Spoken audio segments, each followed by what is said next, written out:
मैं doctor Basantrao Rastogi, MA Hindi, Sanskrit, BEd, MAd, PhD, DLitt,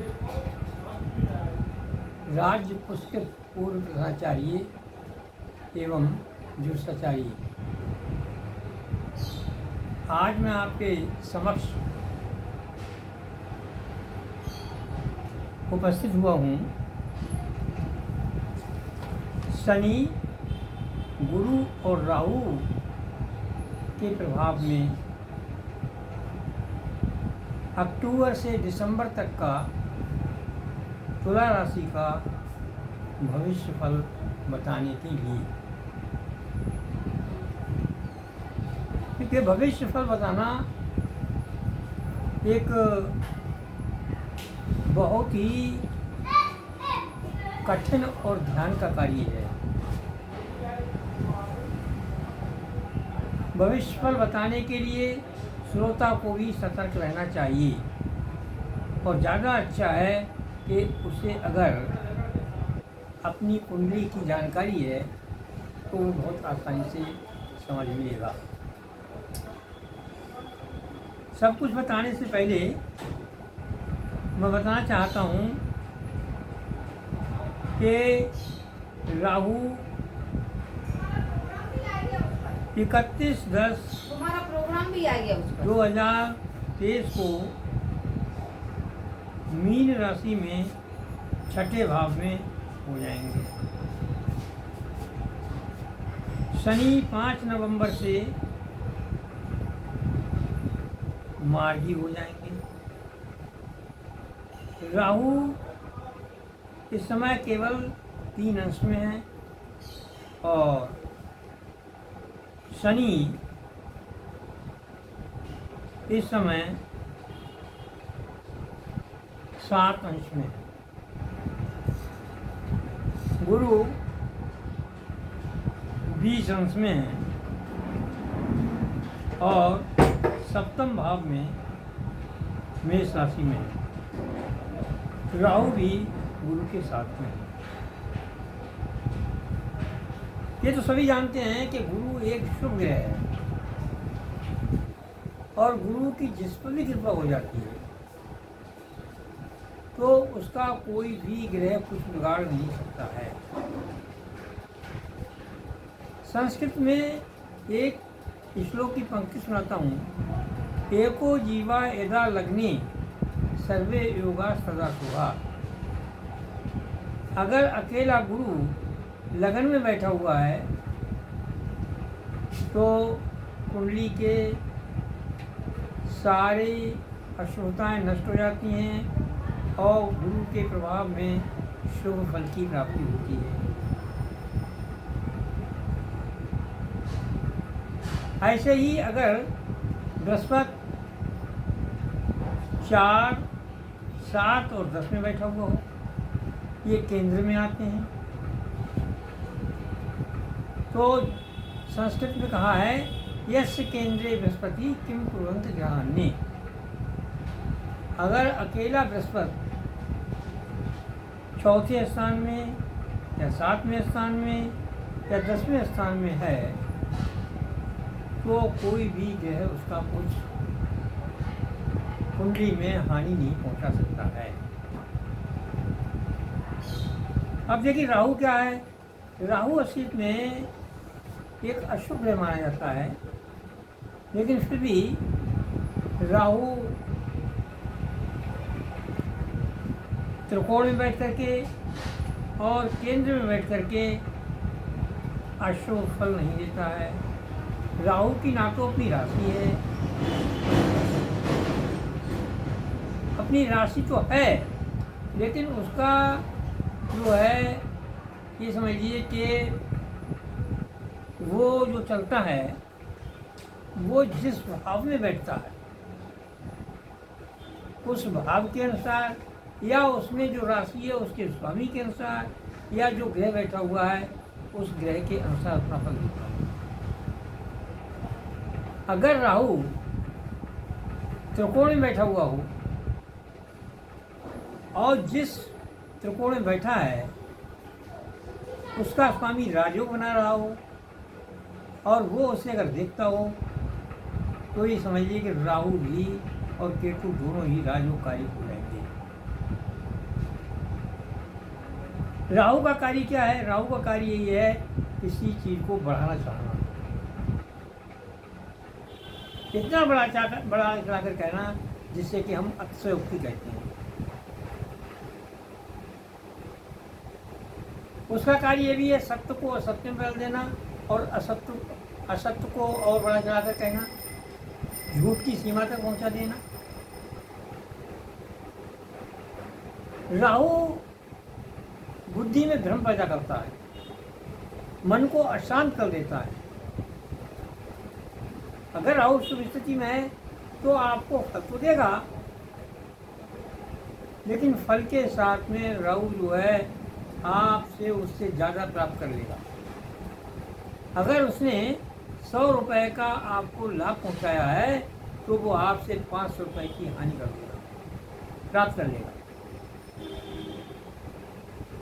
इसी प्रकार से शनि जो है, जहाँ राहु किसी चीज़ को बढ़ाता है वहाँ शनि जो है किसी चीज़ को घटाता है।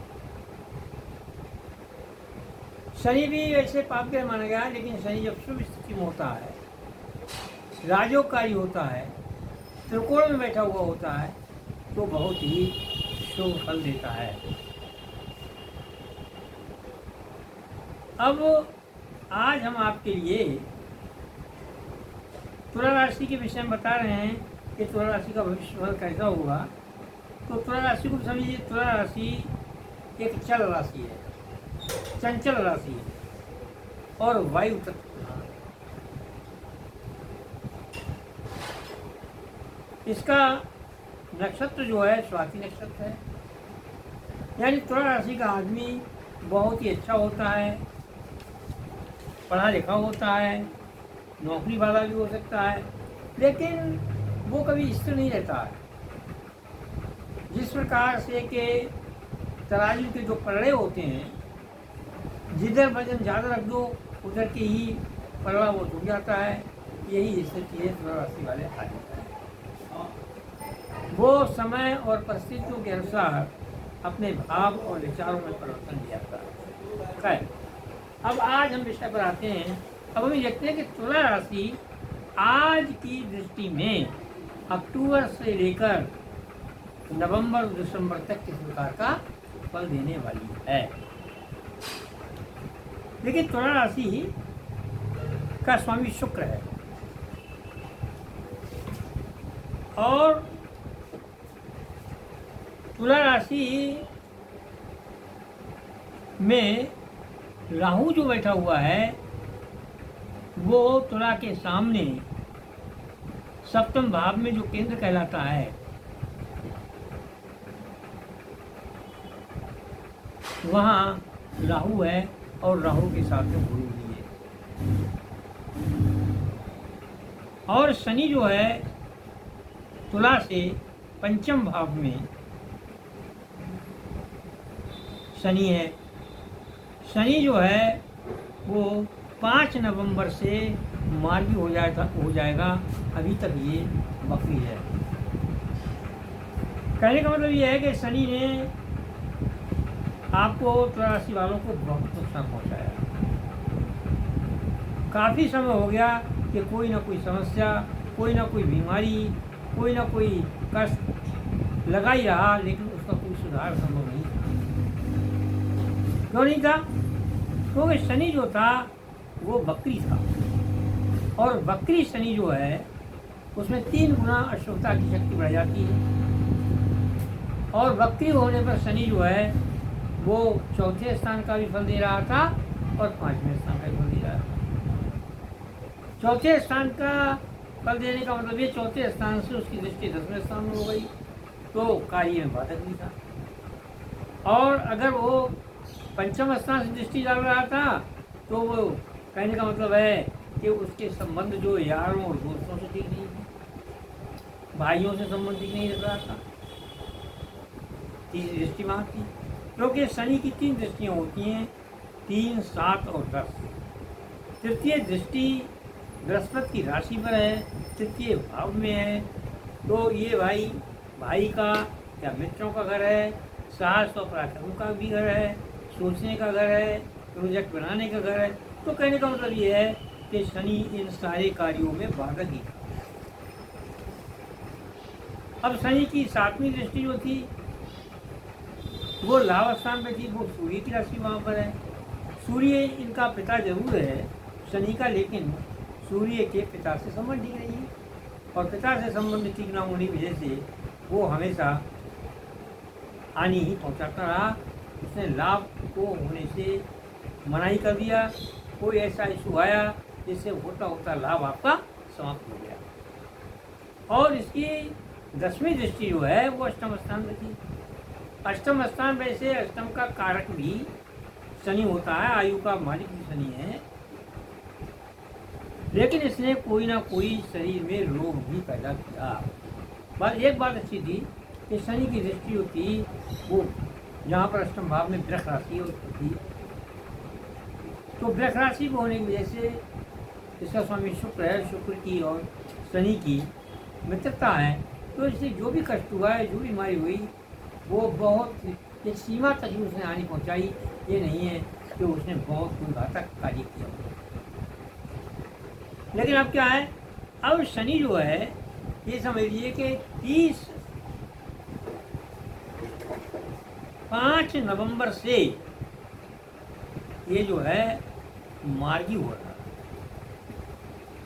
और ज्योतिष का नियम ये है कि कोई भी ग्रह जब बकरी से मार्गी होता है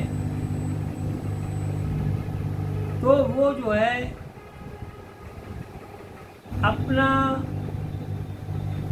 प्रभाव कम कर देता है। यानी कहने का मतलब है कि त्रिकोण में बैठ कर के शनि अपनी राशि में बैठा है और उसके अब अंशवी जो हैं वो लगभग कमी है, 7 ही अंश में है। दूसरे जो 5 नवंबर को ये मार्गी होगा, लेकिन मार्गी जैसा फल वो अभी से दे रहा है। इसलिए अक्टूबर से ही शनि जो है आपके लिए शुभ फल देना शुरू कर देगा।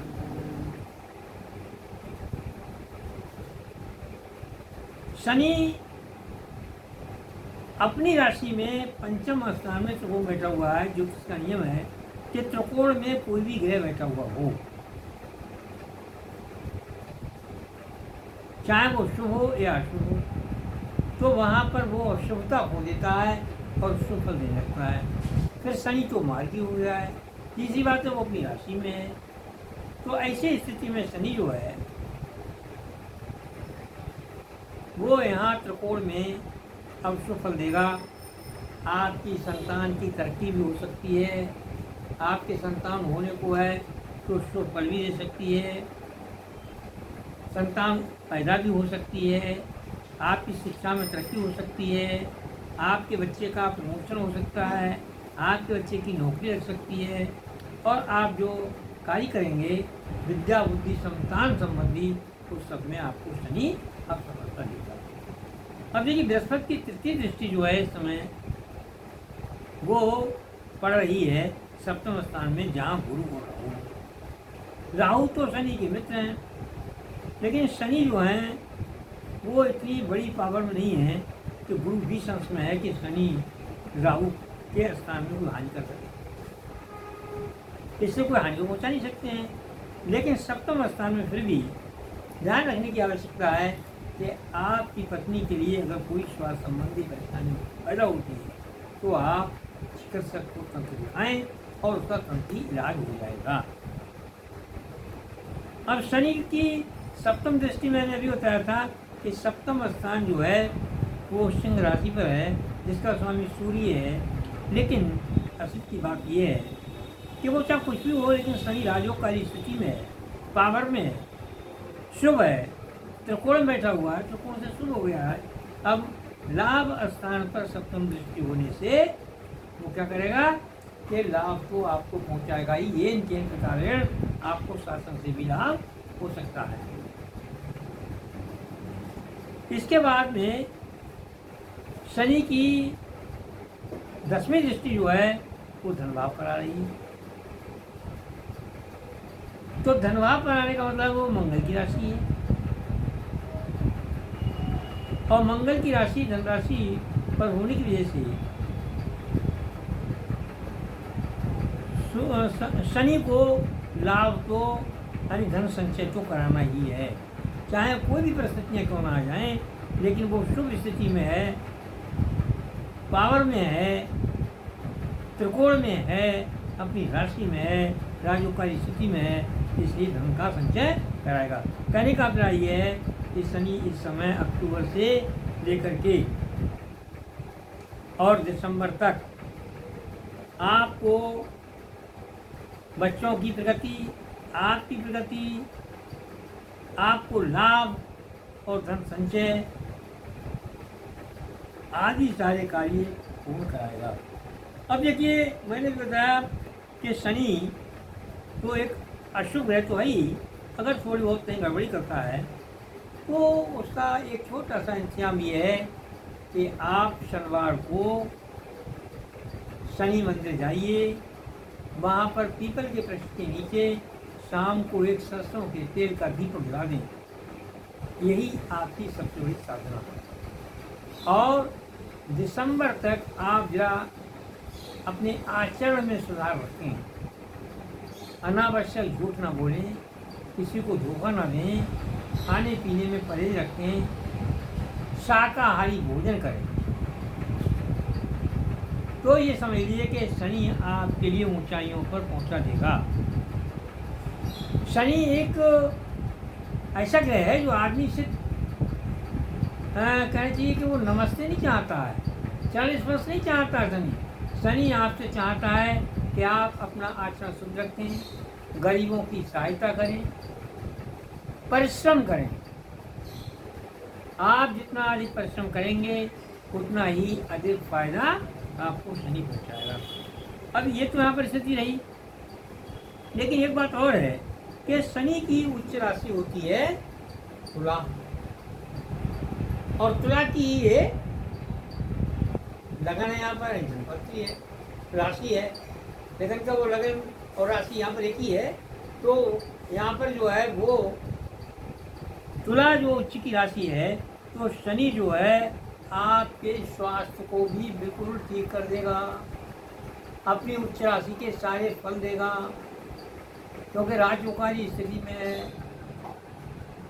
आपको समाज से सम्मान दिलाएगा, जो लोग आपकी बुराइयां करते थे वो भलाई करने लगेंगे, विरोधी आपके सामने खड़े नहीं होंगे, जो कार्य आपके रुके हुए थे कोर्ट से कचहरी से वो सब पूरे हो जाएंगे। कहने का मतलब ये है कि वहाँ पर केतु जरूर है, लेकिन केतु में धार्मिकता अधिक है, और दूसरी बात है केतु 3 अंश का है और शनि का मित्र भी है केतु। तो ऐसी स्थिति में केतु जो है शनि का एक समझिए सहायक सिद्ध होगा। चिंता मत करिए, ये समय आपका इतना सुंदर है कि वो आपके लिए कोई ना कोई लाभ पहुंचाने की स्थिति है। अब हम आते हैं गुरु और राहु पर। तो सबसे पहले हम लेते हैं राहु को। देखिए, राहु की भी 3 दृष्टियाँ होती हैं, 5, 7 और 9। लेकिन राहु जो हैं वो उन्होंने भी बड़ा हानि पहुँचाई कि वो राहु गुरु के साथ में थे, तो ये बहुत बड़ा दोष माना जाता है ज्योतिष में।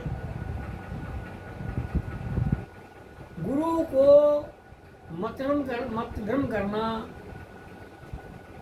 सही बात का समझ में नहीं आना, बीमार हैं तो डॉक्टर आपकी बीमारी को ना पकड़ सके ऐसा करना, आपसे लंबी चौड़ी बातें कराना, समाज में आपकी प्रतिष्ठा को धूमिल करना, ये सारे कार्य राहु के हैं। हालांकि गुरु साथ में थे तो गुरु भी परेशान थे और गुरु आपकी रक्षा कर नहीं सकते थे। अब राहु जो हैं वो 31 अक्टूबर से अपना स्थान बदल देंगे और वो जो हैं अष्टम भाव में मीन राशि में आ जाएंगे। तो अष्टम स्थान में राहु वो छठे स्थान में आएंगे, अष्टम में छठे स्थान में आ जाएंगे, तो राहु जो है वो आपके लिए अब शुभ हो जाएंगे। छठे स्थान में आने पर राहु ऋण रोग शत्रु का शमन करेंगे।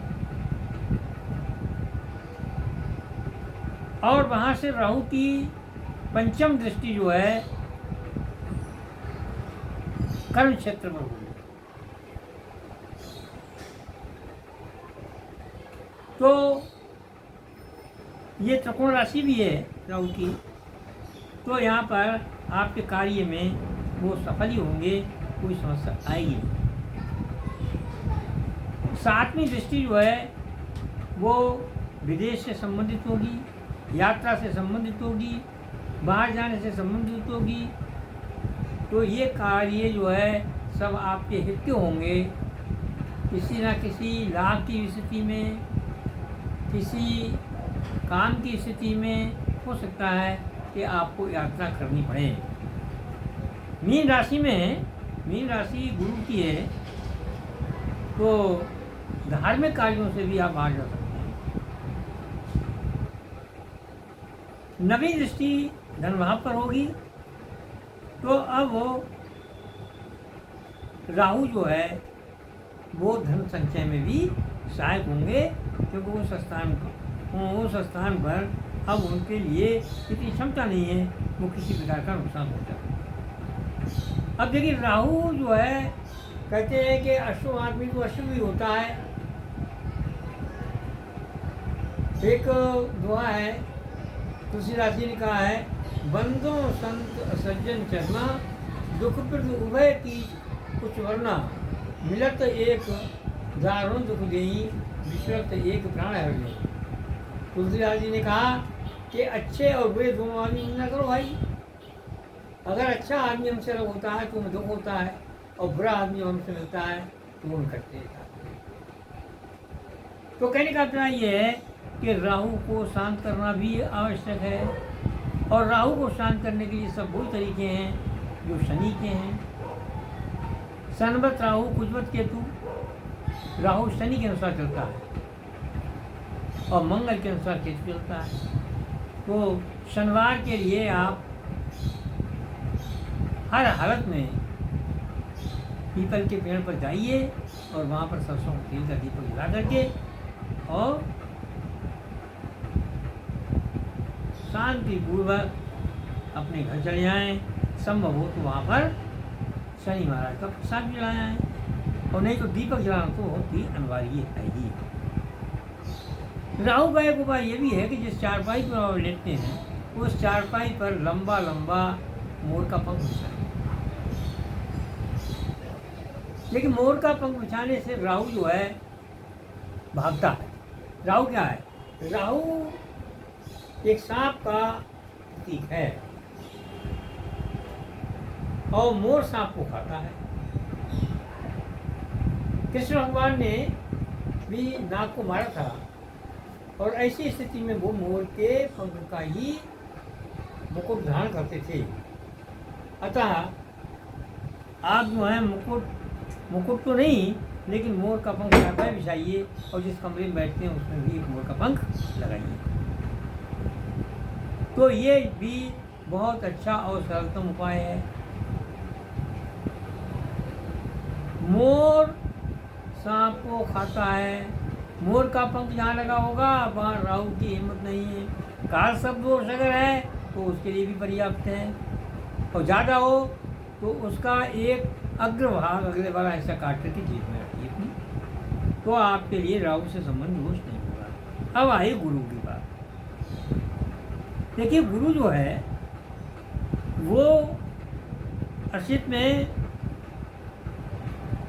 आपकी राशि में मेष राशि पर और सप्तम भाव में है, केंद्र में है। सप्तम भाव का गुरु शुभ भी माना जाता है। गुरु अब तक राहु की वजह से कोई लाभ नहीं दे रहे थे, लेकिन अब दो आते हैं। एक तो गुरु के अंश पूरे 20 अंश के हैं, और राहु के अंश कम हो गए हैं, वो 3 अंश का है, और गुरु अपनी मित्र राशि में है और केंद्र में है।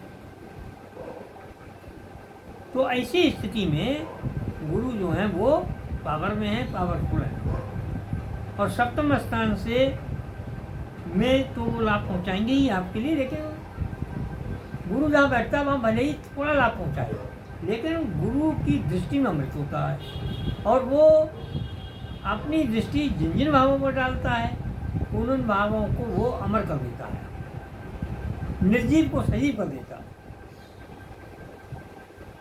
जो वो जिस भाव के कारक हैं वो भाव उस लाभ को पहुँचाने लगते हैं। अब गुरु की दृष्टि, पांचवी दृष्टि जो है लाभ भाव पर है, वहाँ सिंह राशि है और सिंह राशि का स्वामी सूर्य है, अतः आपको शासन से भी कोई लाभ हो सकता है, आपको नौकरी भी मिल सकती है, व्यापार करते हैं व्यापार से भी लाभ हो जाएगा। कहने का अभिप्राय ये है कि गुरु दिसंबर तक आपको विशेष लाभ पहुंचाएगा। अब सातवीं दृष्टि गुरु की जो है वो है प्रथम भाव पर, जहाँ पर के थोड़ा राशि है और केतु बैठे हुए। केतु भी राहु की तरह है, वो भी 3 अंश के हैं, उनमें भी कोई ताकत नहीं है। और यहाँ गुरु तो पूरी पावर में है, उनकी सप्तम दृष्टि है और लगन को देख रहे हैं। तो ऐसी स्थिति में आपको स्वस्थ कर देंगे, आपकी बीमारियों को दूर कर देंगे, आपके मान सम्मान प्रतिष्ठा को बढ़ाएंगे। कहने का मतलब ये है जो आपने अब तक साल भर खोया है उस सब की पुनर्प्राप्ति जो है वो गुरु करा देंगे। अब नवम दृष्टि गुरु की जो है वो है तृतीय भाव पर, और तृतीय भाव पर उनकी धनु राशि भी है। स्वयं भाव इतो दृष्टो व सौमयी तस्ता समृद्धि। अगर कोई सौम ग्रह अपनी राशि को लेकर गया है तो समझिए उस भाव में बहुत वृद्धि करता है। कहने का मतलब ये है कि आप जो हैं तृतीय भाव पर गुरु की दृष्टि है, धनु राशि और राशि उसी की है, तो कहने का मतलब है कि आपके मित्र या आपके भाई या आपसे संबंधित अन्य लोग जो असंतुष्ट थे, नाराज थे, वो अब आपके पक्ष में हो जाएंगे। आपकी विचारधारा सुधर जाएगी, आप में तार्किक शक्ति आ जाएगी, आप में पराक्रम की वृद्धि हो जाएगी और आप जो कार्य करेंगे उसमें सफलता भी प्राप्त होगी। इससे गुरु आपके जो हैं बहुत शुभ हैं। अब सबसे बड़ी बात यह है कि मैंने अभी बताया था कि जब कोई ग्रह शुभ होता है तो वो अपनी उच्च राशि को भी लाभ पहुँचाता है। गुरु की उच्च राशि है कहना चाहिए कर्क, और कर्क 10वें स्थान में है, तो कर्क पर भी गुरु का प्रभाव पड़ेगा। और कर्क पर क्या प्रभाव पड़ेगा? आपके जो कार्य रुके हुए थे या नहीं हो पा रहे थे वो सारे पूरे हो जाएंगे, उनमें पूरी सफलता मिलेगी और आपका मान सम्मान भी कार्य की वजह से बढ़ेगा। कहने का मतलब ये है कि अक्टूबर से लेकर के और दिसंबर तक आपका समय बहुत शुभ है। अब गुरु भी शुभ ग्रह है और शुभ ग्रह को थोड़ा सा अगर आप प्रसन्न करेंगे तो बहुत ज़्यादा लाभ देगा। तो अगर संभव हो सके तो बृहस्पतिवार वाले दिन आप किसी गाय को 50 ग्राम गुड़ खिलाया करें और बृहस्पति को हल्के बादामी वस्त्र पहनें, तो ये समझ लीजिए कि आपके लाभ में वृद्धि हो जाएगी, आपकी मानसिक अवस्था स्वस्थ हो जाएगी, आपके सारे कार्यों को पूरा होने में और सरलता हो जाएगी। तो इतना काम करने से आपका समय बहुत बढ़िया गुजरेगा। ये आपको संक्षेप में मैंने सारी चीज़ें बता दी हैं, जिन पर इन बातों का ध्यान रखेंगे, इनके अनुसार चलेंगे तो अक्टूबर से दिसंबर तक का वो समय है जो आप अपनी मनोकामना को पूर्ण कर सकते हैं। और ये सारी बातें आज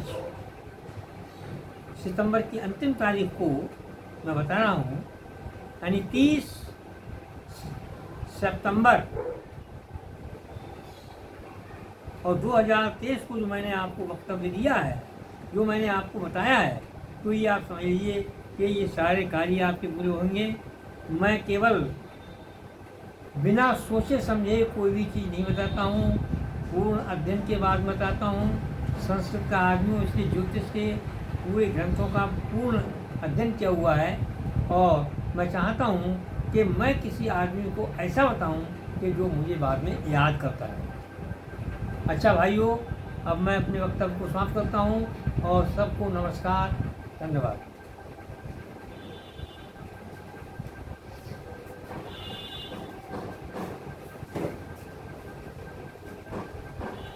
मनु, मनु, मनु आ गया।